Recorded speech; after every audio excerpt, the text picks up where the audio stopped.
चलिए आगे बढ़ते हैं अब और मार्केट का टेक्निकल सेटअप समझते हैं। केडियानॉमिक्स के फाउंडर सुशील केडिया जुड़े हैं हमारे साथ। सुशील जी गुड मॉर्निंग, कहाँ ले जा रहे हैं मार्केट को? देखिए, मार्केट में मुझे अलाउ कीजिएगा थोड़ा खुल के बोलने के लिए। टाइम ही इस टाइम है वक्त आपके फिलहाल पास, कोई टेंशन नहीं है।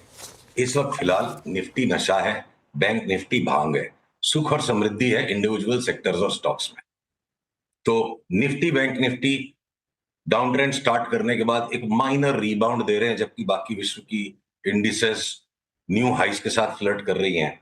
तो निफ्टी बैंक निफ्टी में दम नहीं है, पर इसके पीछे, इस कमजोरी के पीछे जो छद में छिपा हुआ है, चाहे वो रेलवे के स्टॉक्स एक के बाद एक न्यू हाइस की तरफ भागने को तैयार है, डिफेंस के स्टॉक्स तैयार है। याद है अनुज, 4-5 महीने पहले हमने railway, defence, in public sector banks की सबसे मुनाफा लेके टेबल से हट जाते हैं, 30-35% नीचे जब आएगा तब लेंगे। वो भाव भी आ गए और अब इन सब में बाइंग के पैटर्न भी आ गए और एक एक करके सब में ब्रेकआउट हो रहा है।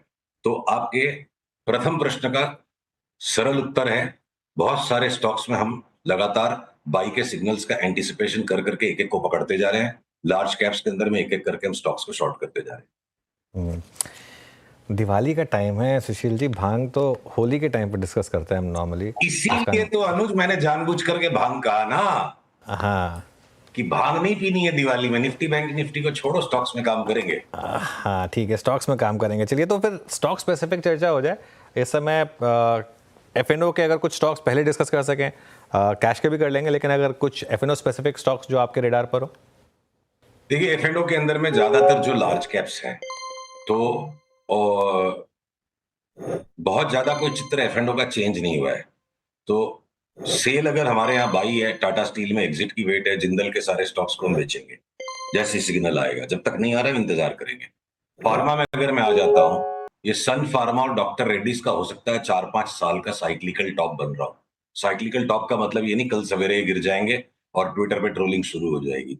मैं लार्ज इंस्टीट्यूशनल इन्वेस्टर्स की बात कर रहा हूँ। जब इनको पोर्टफोलियो से अंडरवेट करके और निकालते जाने का टाइम आ गया है। लास्ट के 5% पकड़ना एक साइक्लिकल टॉप पे असंभव होता है। अब जो फार्मा में भी अनुज साल भर तक मैं लगातार, चाहे कभी वीरू प्रवोक भी करे, बायोकॉन में अब क्या बोलते हो अब क्या बोलते हो, मैंने कहा सौदा छेड़ना नहीं, पकड़ के रखना है, सौदा मत बिगाड़ो। अब हम बायोकॉन और शिल्पा मेडिकेयर जैसे भी, मतलब अब फार्मा में across the board profit taking का हमारे यहाँ सारा सेटअप है। कोई इक्का दुक्का कोई छिटपुटा स्टॉक रह गया तो रह गया। फार्मा में एक साल की खूब मलाईदार तेजी मिली स्मॉल स्टॉक्स में, और सब में प्रॉफिट टेकिंग करके निकल जाने का हमारा मन है। आ जाते हैं हम इंजीनियरिंग स्टॉक्स पे। वही 4-5 महीने पहले जो railways, defence, PSU banks, engineering stocks, सब में करेक्शन आएगा, मुनाफा खा के साइड हट गए, सब में आ गया, सब में बाई के पैटर्न है। इंजीनियरिंग स्टॉक्स में अक्रॉस द बोर्ड जो है जैसा अच्छा लगे लेते जाओ। मतलब चाहे सरकार दबा के स्पेंडिंग करेगी, चाहे प्राइवेट सेक्टर स्पेंडिंग लौटेगी, इवन लार्सन एंड टूब्रो जैसा स्टॉक जो लॉन्ग टर्म में अभी भी साल भर तक बड़े ट्रेडिंग बैंड में है, 20% की रिबाउंड इसमें भी बनने लायक अगर एक रिवर्सल बन गया तो अक्रॉस द बोर्ड इंजीनियरिंग में बाइस। तो मेटल्स हो गया, फार्मा हो गया। ऑटो जो है बिल्कुल अलग अलग ऑर्बिट्स में चल रहा है। टाटा मोटर्स हम बेचेंगे ही नहीं। और ये हीरो मोटोकॉर्प है या आपके बजाज ऑटो है, बीच बीच में लगेंगे स्टॉप लॉस लगेंगे, पर हमें लार्जर ट्रेंड को पकड़ के चलना है।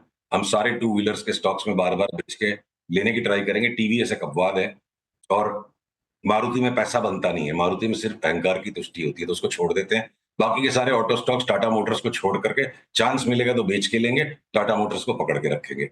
तो मेटल्स के अलावा अब आपके माइनिंग में आप आ जाओ, तो एनएमडीसी मेरे को लगता है यहाँ से 30-35% बढ़ जाएगा।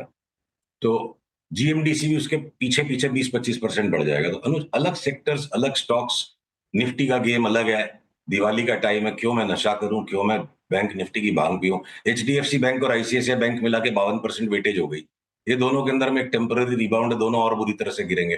बट इस बीच में मैं बैंक निफ्टी के नशे में पंजाब नेशनल बैंक लेने का मौका छोड़ दूं, मैं आरबीएल को दोनों हाथ से दबोच के लेने का मौका छोड़ दूं, मैं बंधन बैंक को उठा के तिजोरी में पीछे रख के छोड़ दूं साल भर के लिए, तो मैं अलग अलग चीजों को अलग अलग तरीके से देखना पड़ेगा कुछ।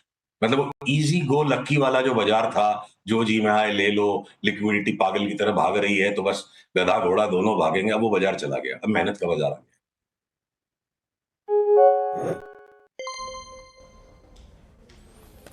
अच्छा सुशील जी, गुड मॉर्निंग, वीरेंद्र बोल रहा हूँ। लास्ट कुछ महीनों के जो इंटरेक्शन में आपने एक स्टॉक रिकमेंड किया था बलरामपुर चीनी।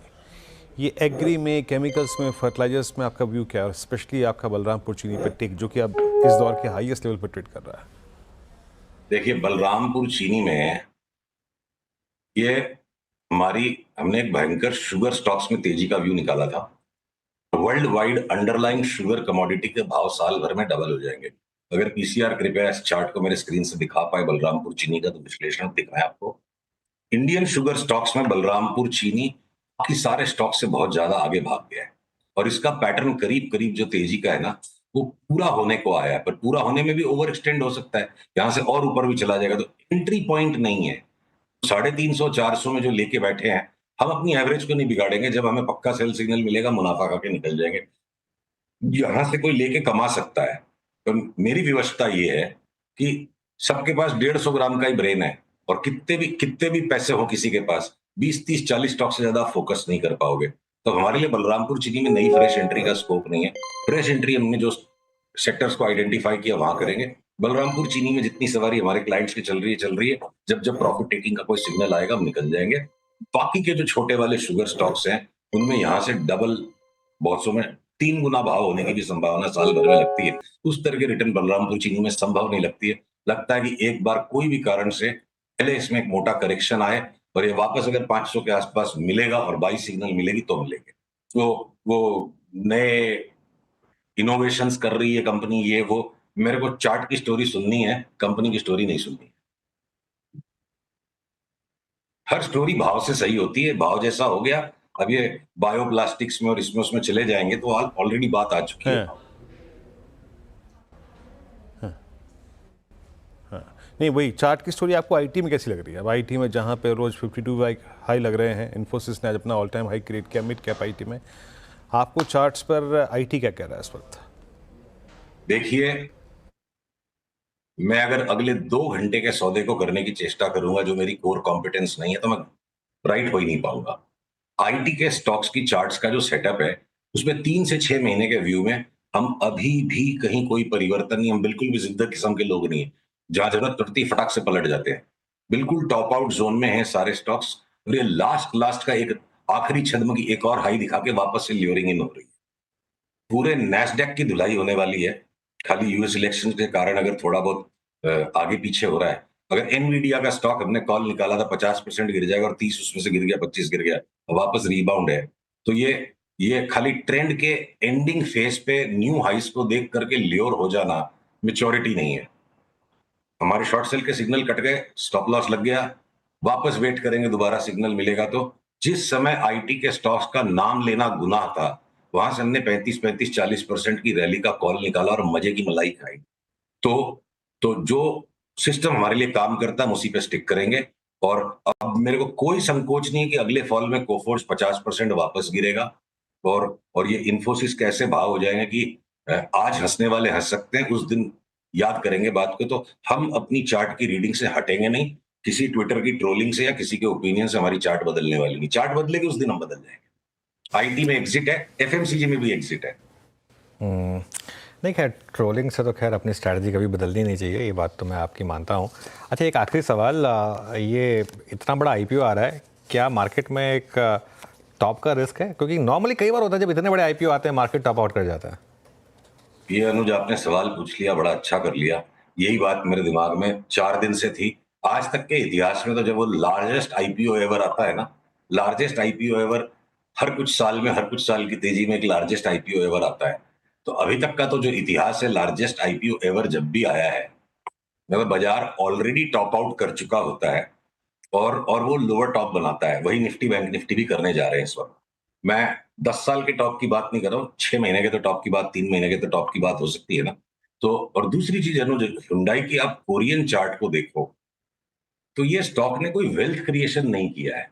1 मिनट के लिए मुझे प्लीज अलाउ कीजिए, ये कोरियन चार्ट आपको मैं हुंडई की दिखाऊं, पेरेंट कंपनी की। ठीक है, हमारे यहाँ अपवाद है कि डोमिनोज इंडिया में बहुत ज्यादा पैसा बना गया, और डोमिनोज का market cap American market cap के बराबर हो गया इंडियन वाले का, और इंडिया स्टोरी है, वो सारी बातें ठीक है। पर आप एक जो ये चेबोल्स हैं कोरिया के, ये कोई वेल्थ क्रिएटर्स नहीं है ये सब बिजनेस ग्रुप्स।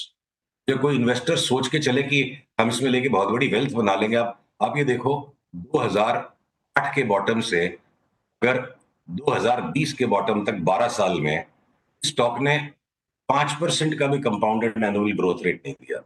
स्पेकुलेटिव एक्टिविटी है इसमें ज्यादा। और किसी जमाने में जब मैं किसी बड़े हेज फंड के लिए काम करता था, बहुत वॉल्यूम्स में स्टॉक में काम भी किया है। चार्ट का स्ट्रक्चर ऐसा नहीं है कि मैं बोलूं ये 10 ईयर स्टोरी है मारुति बन जाएगा। ये अगर पेरेंट कंपनी के स्टॉक के अंदर में अगले 10 साल वापस ये ट्रेडिंग बैंड में ही रहेगा, तब देखते हैं इंडियन स्टोरी के अंदर में जो महीने 20 दिन की जो पोस्ट आईपीओ की यूफोरिया के बाद और इतने रिच वैल्यूएशंस में इतना बड़ा कैपिटल रेजिंग ऑलरेडी एक कैश रिच हुंडई मोटर्स की पेरेंट कंपनी ने किया है। तो मेरी सलाह ये है, निवेशकों को अगर इसमें निवेश ही करना है, 2-3 महीने के बाद आईपीओ के स्टॉक कहाँ सेटल करता है और क्या इसका बिहेवियर रहता है, उसके बाद इस पे कॉल लीजिए। ओके, चलिए सुशील, बहुत बहुत धन्यवाद आज हमारे साथ जुड़ने के लिए। और मुहूर्त वाले दिन आपसे बात करेंगे, एक खास चर्चा होगी और जो रॉकेट स्टॉक्स, फुलझड़ी स्टॉक्स हैं उन सब पर बातचीत होगी उस समय। बहुत बहुत शुक्रिया आपका आज हमारे साथ जुड़ने के लिए।